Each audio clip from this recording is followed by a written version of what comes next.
dia, pessoal! Voltamos para mais uma linda aula de ecologia. E na aula de hoje nós vamos entender um pouquinho sobre as florestas tropicais úmidas.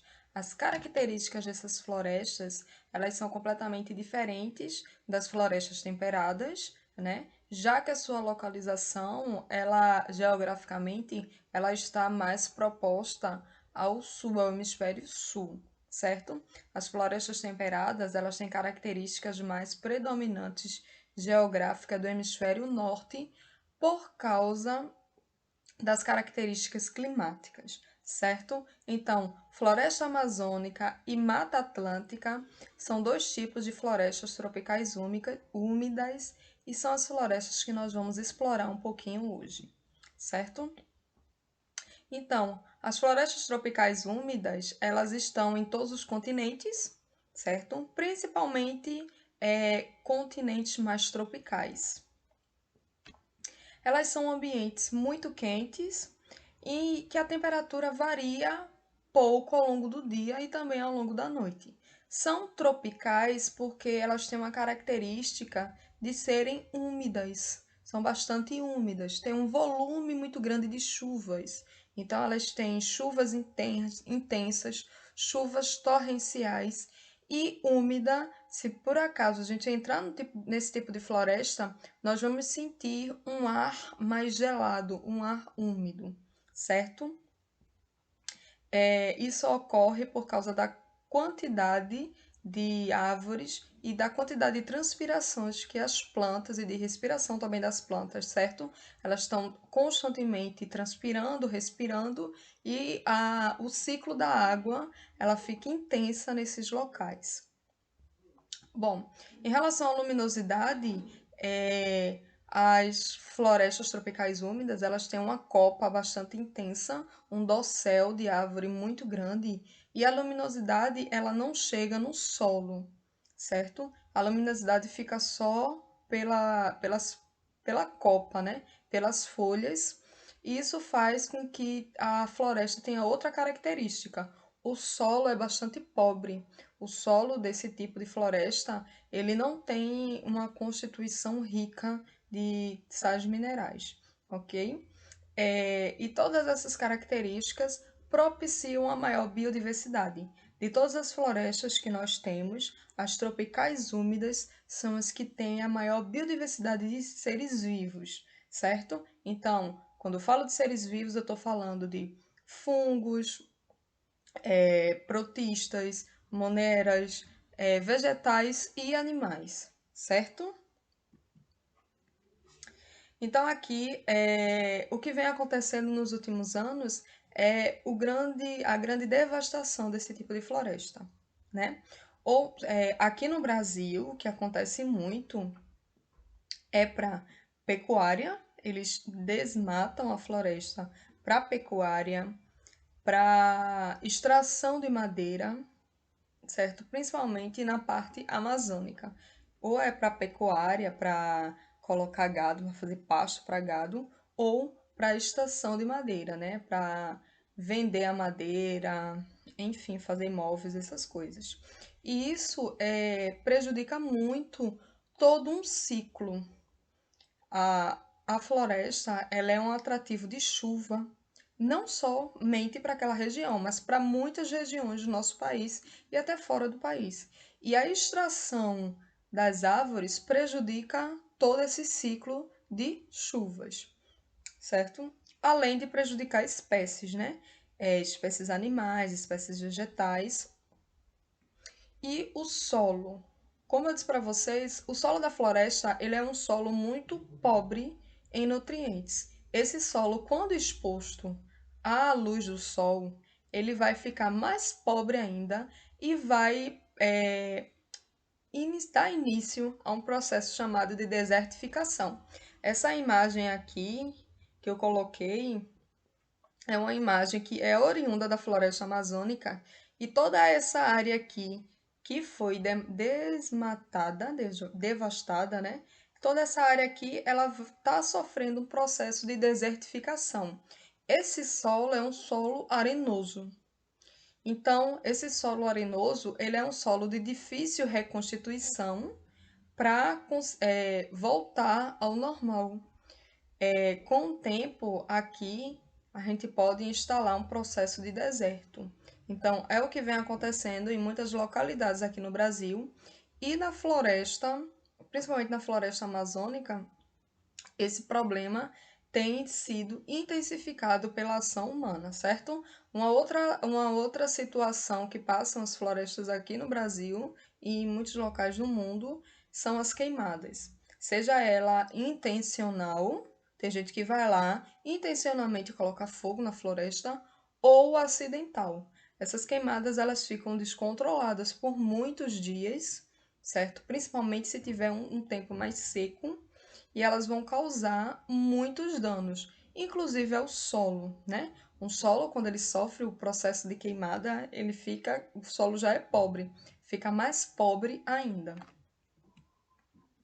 Então aqui a gente tem uma imagem, dá para vocês entenderem a constituição geográfica da floresta, né? Então, a floresta amazônica, boa parte dela está constituída aqui no Brasil. Então, todos esses estados em verde claro aqui, eles têm uma porção de floresta amazônica, né? É uma floresta brasileira e essa coloração aqui verde escura é a porção que fica fora do Brasil, em áreas internacionais, né? Então, a floresta abrange vários países: Bolívia, Peru, Equador, Colômbia, Venezuela, Guiana, Suriname, Guiana Francesa. São países que têm a floresta amazônica no seu território, certo? Então, ela é uma floresta de um porte praticamente continental, de um tamanho continental. E, através desse tamanho, ela regula muito os índices de chuva em muitas regiões, aqui no hemisfério sul e, inclusive, em algumas regiões do hemisfério norte, ok? Então, assim, é a maior floresta do mundo, que tem a maior biodiversidade do mundo, e além disso, ela também tem o maior rio em extensão e quantidade pluviométrica, né? Que é o Rio Amazonas. Então, nós temos também essas características na floresta amazônica.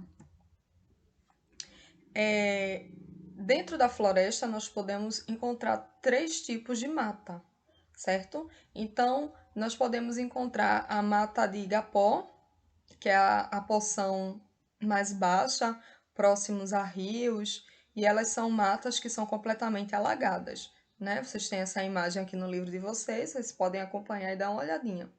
A mata de várzea, que é uma porção intermediária, ela recebe uma grande quantidade de chuva também, mas a água não fica, a área não fica tão alagada.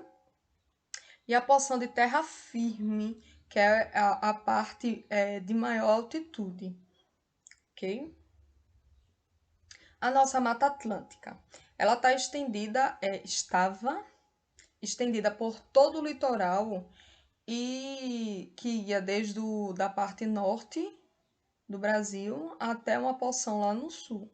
Só que, como ela ficava em região estratégica de rota para o mar e tinha muitas riquezas nessa mata, ela começou a ser devastada, retirada sua vegetação e ser exportada para a Europa, né? Quando os portugueses aqui invadiram e saquearam, eles não saquearam apenas. Brincadeira, tá, gente? Eles não saquearam apenas riquezas minerais, como o ouro, não, pedras preciosas. Eles saquearam também muitas árvores, muitos vegetais, muitos animais foram saqueados e mandados para várias regiões da Europa, vendidos como animais exóticos, né? Muitos deles chegaram à extinção na época, inclusive a boa parte da Mata Atlântica, certo?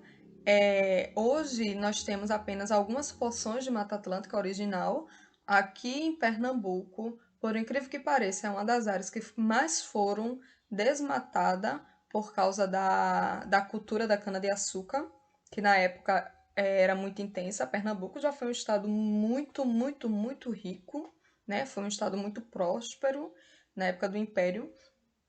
E aqui nós temos o estado que mais sofreu com a devastação da Mata Atlântica, né? Aqui pertinho da gente a gente tem ali a Reserva Biológica de Saltinho, que é uma porção que, se eu não me engano, tem quase 600 hectares.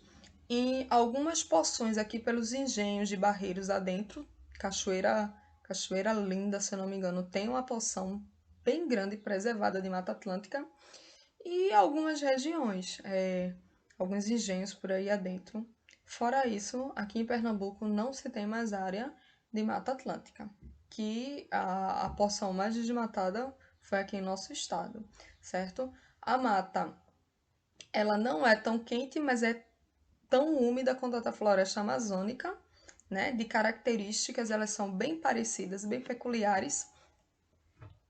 E ela também é uma das principais florestas pluviométricas que regulam o ciclo de chuvas, certo? Quanto mais desmatada a floresta, menos intensa é o ciclo de chuvas aqui na região. Então, assim, ela tem uma característica muito densa de Mata Atlântica e o seu solo também é bem parecido com o solo da floresta amazônica. O que difere são espécies vegetais e animais, né? Aqui nós temos muitas angiospermas, muito jequitibá, pau-brasil, que está praticamente em extinção.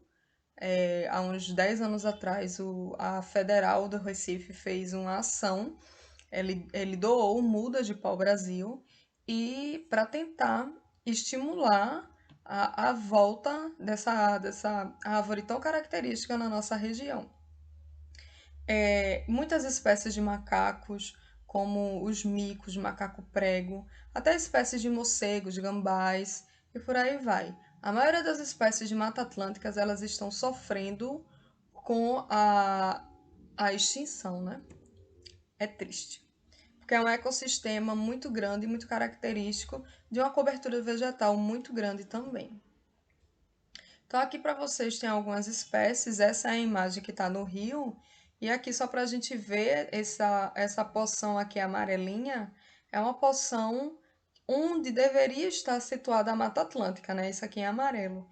E esse verdinho aqui é o que restou da Mata Atlântica original. A gente pode ver que aqui em Pernambuco quase não tem pontinho verde, né? Porque a grande porção aqui da floresta amazônica, ela foi completamente devastada, né? Então, aqui nós temos algumas espécies, né? O tamanduá-bandeira, que praticamente entrou em extinção, o tatu, que é uma das espécies aqui no Nordeste mais ameaçadas, as bromélias, inclusive nós sofremos uma ameaça de falta pluviométrica por causa da floresta, né? Por falta da floresta, certo? Cheiro para vocês e até a nossa próxima aula.